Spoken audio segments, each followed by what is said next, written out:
Welcome back to another episode of Quick Picks with the Geek. I am your host, Bro Power the Geek. If you've ever wondered what happens when unstoppable force meets, yeah, but I've been tested for that before, this one's for you. It's Miles Chapo Johns versus Daniel Soncora Marcos, and these two bantamweights are about to throw down. Let's talk. Miles Chapo Johns, coming in at plus 145 with a record of 15-4. Miles Johns fights like a guy who still believes in the power of fundamentals. Solid wrestling base, crisp hands, tight stance, and a chin that's been through more wars than a Call of Duty lobby. A Kansas State wrestling champ, Johns brings that grappling pedigree into every fight, using it to stuff takedowns and control position when needed. He's got sneaky pop, too. Don't let the wrestler label fool you. This man's slept a few people.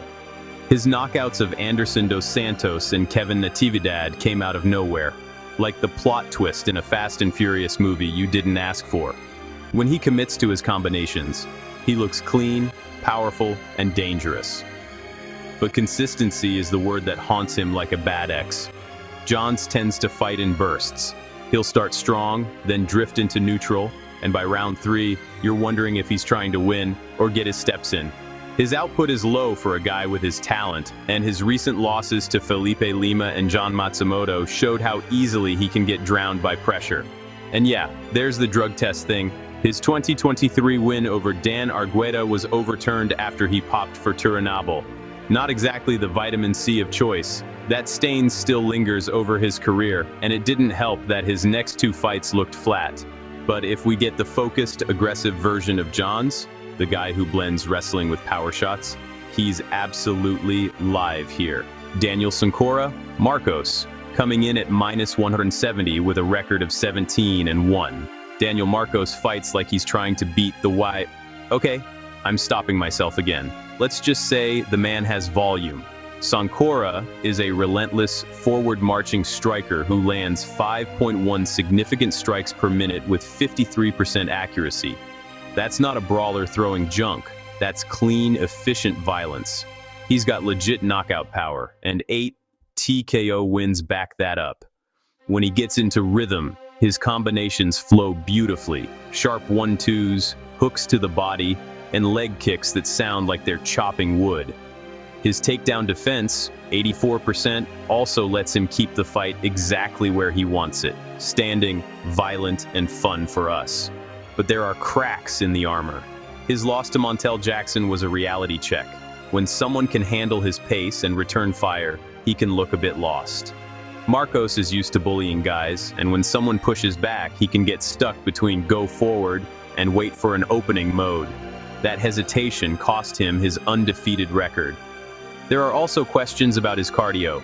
He's gone the distance, sure, but he tends to fade slightly when forced to fight off the back foot. His defense, while improving, still lets too many shots slip through, and body attacks seem to bother him more than they should. But he's still young in his UFC run and has all the tools to be a serious contender if he cleans up those holes. So, who wins? For Johns, the path is clear. Mix it up. He needs to combine his wrestling and boxing to disrupt Marcos's rhythm. If he can land early takedowns, even just to make Marcos think, it'll open up counters upstairs. Johns has the chin to hang and the strength to make this ugly in the clinch. If he can slow Marcos's pace, grind him down, and steal rounds with control, he could absolutely pull the upset.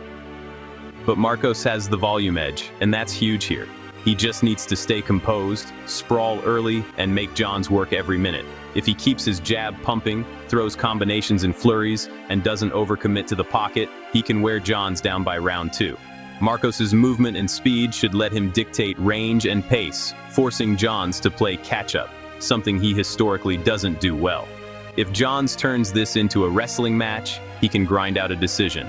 If Marcos keeps it standing and avoids the clinch, he likely pieces him up for 15 minutes or even gets a late stoppage. Official pick. I'm going with Daniel Soncora Marcos by second round TKO. He's got the sharper hands, the higher output, and the better momentum. Johns is a dog, no question, but he's been too hesitant lately, and Marcos's pace is tailor-made to exploit that. Expect an early feeling out process before Marcos starts landing combos and forcing Johns into reactive mode. If Johns can wrestle consistently, he could steal this. But I think Marcos keeps it on the feet and turns this into a striking clinic by the halfway mark. Marcos gets back in the win column and probably leaves Johns wishing cardio could be bought on Amazon Prime. If you enjoyed this, go ahead and smash that like button. If you haven't subscribed yet, what are you waiting for? Hit that subscribe button and turn on notifications so you don't miss a beat when the next video drops. And don't be shy. Leave a comment below and let me know who you got winning this fight. Let's see who really has the crystal ball around here. Until next time.